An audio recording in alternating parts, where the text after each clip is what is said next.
Hello everyone, स्वागत है आप सभी का मेरे यूट्यूब चैनल में। और हम लोग अपने पिछले वीडियो में स्ट्रेस स्ट्रेन कर्व के बारे में डिस्कस किए थे। ठीक है, हमारा मॉस का सब्जेक्ट चल रहा था जिसमें हम लोगों ने अपने प्रीवियस वीडियो में स्ट्रेस स्ट्रेन कर्व के बारे में देखा था। तो अगर आप लोगों ने वो वीडियो नहीं देखा है तो आप जा करके वो वीडियो देख सकते हैं, जहाँ पर मैंने स्ट्रेस स्ट्रेन कर्व को अच्छे से समझाया है। ठीक है, और आज के इस वीडियो में हम देखेंगे हमारा नेक्स्ट टॉपिक जो कि है इलास्टिक कांस्टेंट। ठीक है, तो चलिए वीडियो को स्टार्ट करते हैं। ठीक है, तो देखिए total number of elastic constant कितने होते हैं। ठीक है, तो कौन कौन से हमारे इलास्टिक कांस्टेंट होते हैं। नंबर ऑफ इलास्टिक कांस्टेंट कितने होंगे हमारे, नंबर ऑफ इलास्टिक कांस्टेंट होंगे 4। ठीक है, नंबर ऑफ इलास्टिक कांस्टेंट कितने हो जाएंगे हमारे 4। कौन कौन से होगा हमारा इलास्टिक कांस्टेंट, ई, जिसको हम लोग क्या बोलते हैं मॉडुलस ऑफ इलास्टिसिटी। ठीक है, और होता है जी, जिसको हम लोग बोलते हैं मॉडुलस ऑफ रिजिडिटी, और होता है हमारा के, जिसको हम लोग बोलते हैं बल्क मॉडुलस, और होता है म्यू, जिसको हम लोग बोलते हैं पॉइजन्स रेशियो। तो ये 4 हमारे इलास्टिक कांस्टेंट होते हैं। तो एक एक करके सभी को हम लोग डिस्कस करते हैं आज के इस वीडियो में। ठीक है, तो चलिए स्टार्ट करते हैं। सबसे पहले हम लोग मॉड्यूलस ऑफ इलास्टिसिटी से। तो फर्स्ट हम लोग देखते हैं मॉड्यूलस ऑफ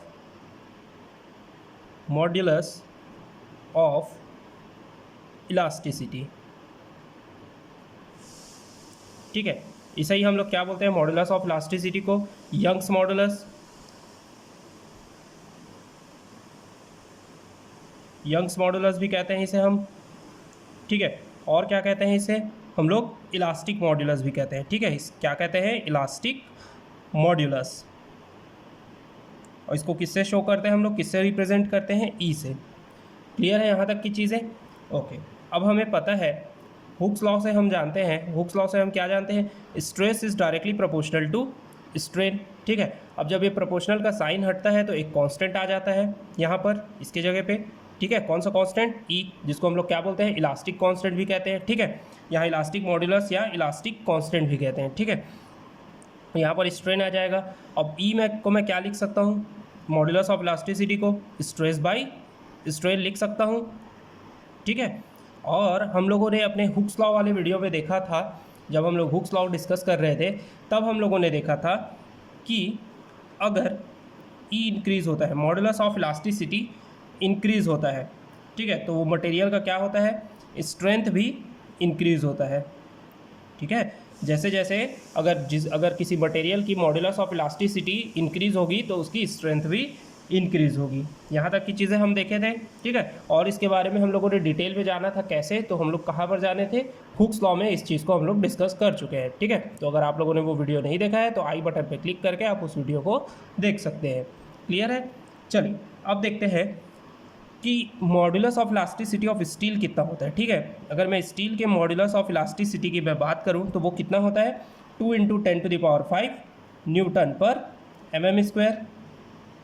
ठीक है, और कितना होता है 200 गीगापास्कल। ठीक है, कन्वर्जन मैंने सिखा चुका है। ठीक है, कि कैसे हम लोग पास्कल मेगा पास्कल इसमें कैसे हम लोग एक दूसरे में इसे कन्वर्ट करते हैं, वो हम लोग सीख चुके हैं।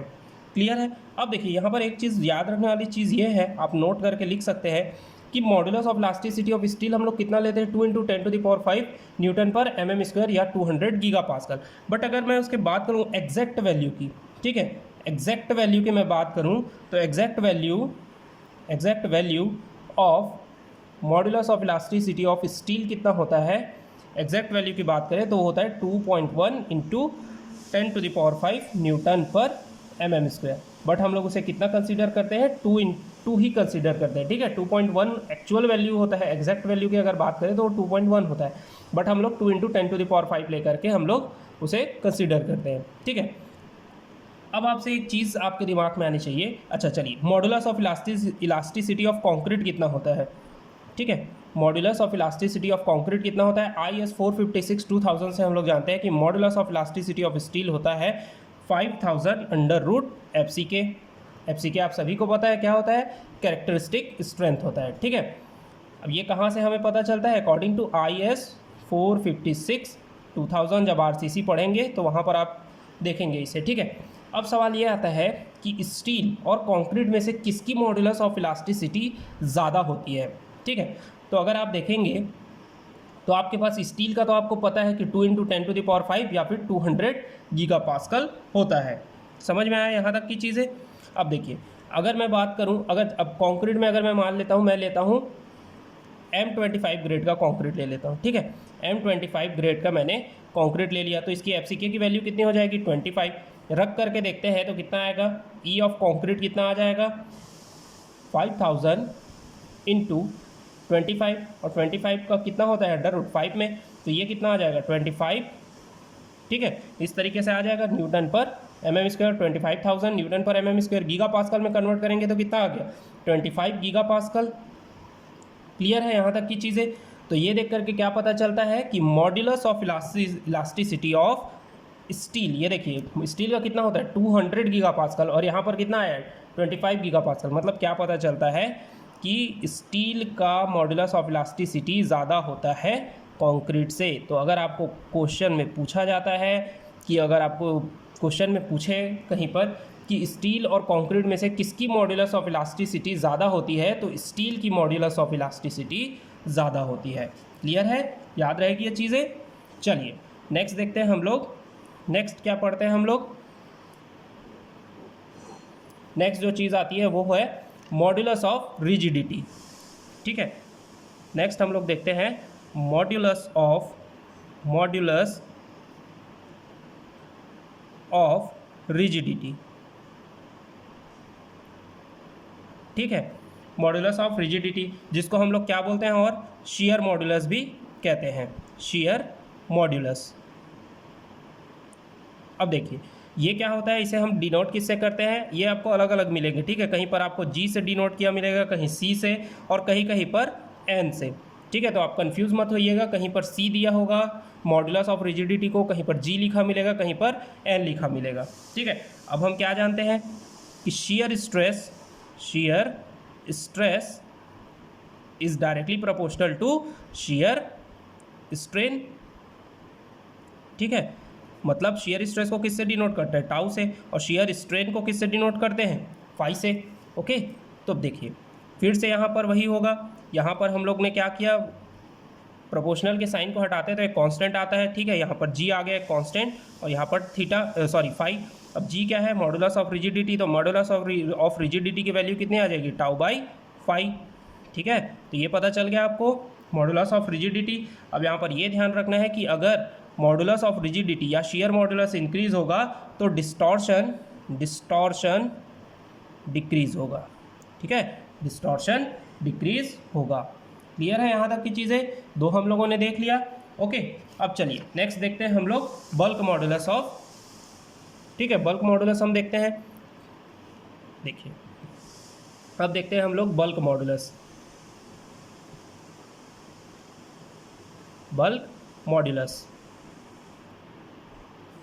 ये हमारा 3rd नंबर का है बल्क मॉड्यूलस। इसको किससे डिनोट करते हैं, K से। क्लियर है यहाँ तक की चीज़ें। अब देखिए ये क्या होता है, इसका फॉर्मूला आपको याद रखना है, कई बार आपसे फॉर्मूला ही पूछ देता है, ठीक है। ये क्या होता है, नॉर्मल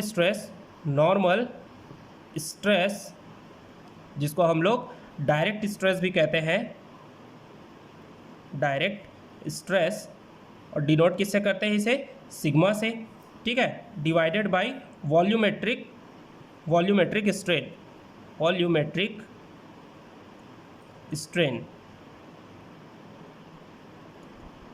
मतलब वॉल्यूमेट्रिक स्ट्रेन मतलब EV, ठीक है, ये एप्सिलॉन V से, ठीक है। तो बल्क मॉड्यूलस अगर आपको पूछे कि कई बार पूछ देता है कि बल्क मॉड्यूलस क्या होता है, तो बल्क मॉड्यूलस होता है normal stress divided by volumetric strain, ठीक है। लास्ट जो हम जानते हैं पॉइजन्स रेशियो, ठीक है। पॉइजन्स रेशियो के बारे में एक सेपरेट वीडियो डला हुआ है पहले से, ठीक है। तो पॉइजन्स रेशियो देख लेते हैं। 4th नंबर का क्या होता है, पॉइजन्स रेशियो।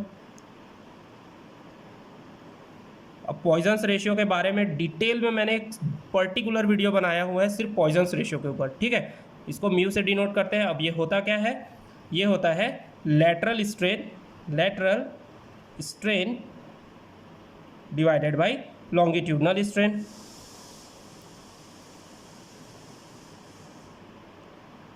ठीक है।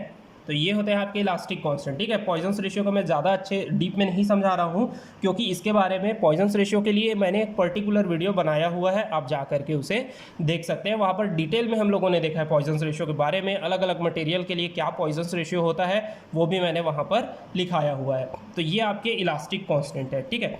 यहाँ पर एक इंपॉर्टेंट चीज़ और आपको क्या आ जाता है, रिलेशनशिप बिटवीन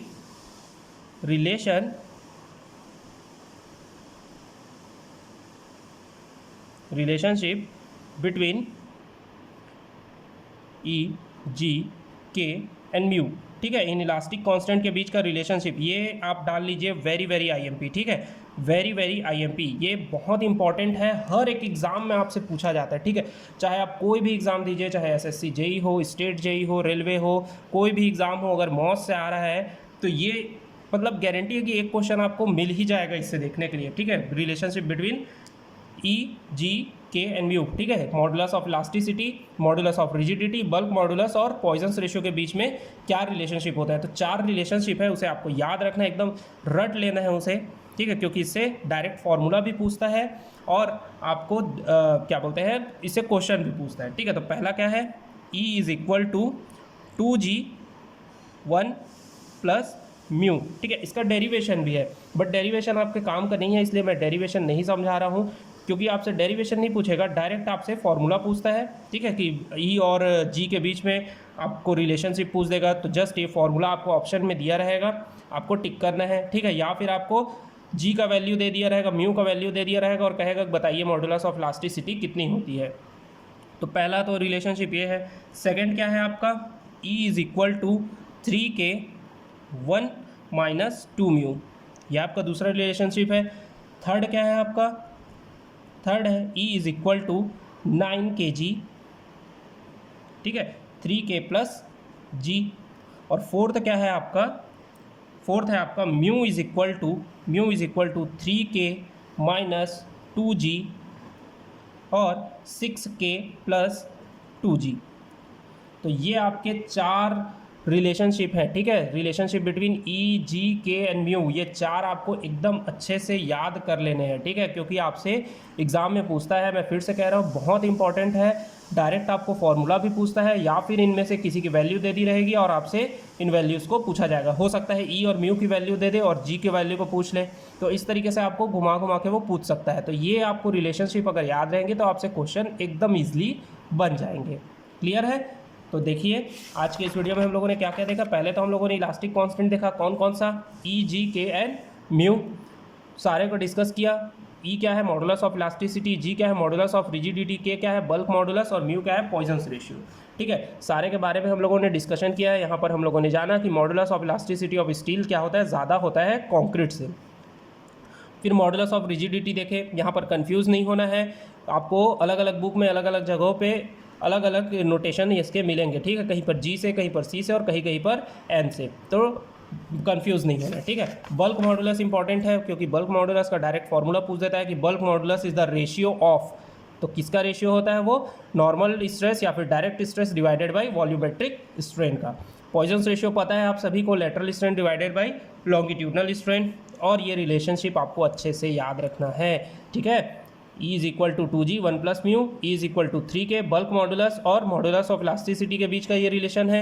ये मॉडुलस ऑफ इलास्टिसिटी और मॉडुलस ऑफ रिजिडिटी के बीच का रिलेशन है, ठीक है। ये bulk modulus, modulus of elasticity और मॉडुलस ऑफ रिजिडिटी के बीच का रिलेशन है, और ये पॉइजन्स रेशियो के बीच का रिलेशनशिप है। तो ये आपको एकदम अच्छे से याद रखना है, ठीक है।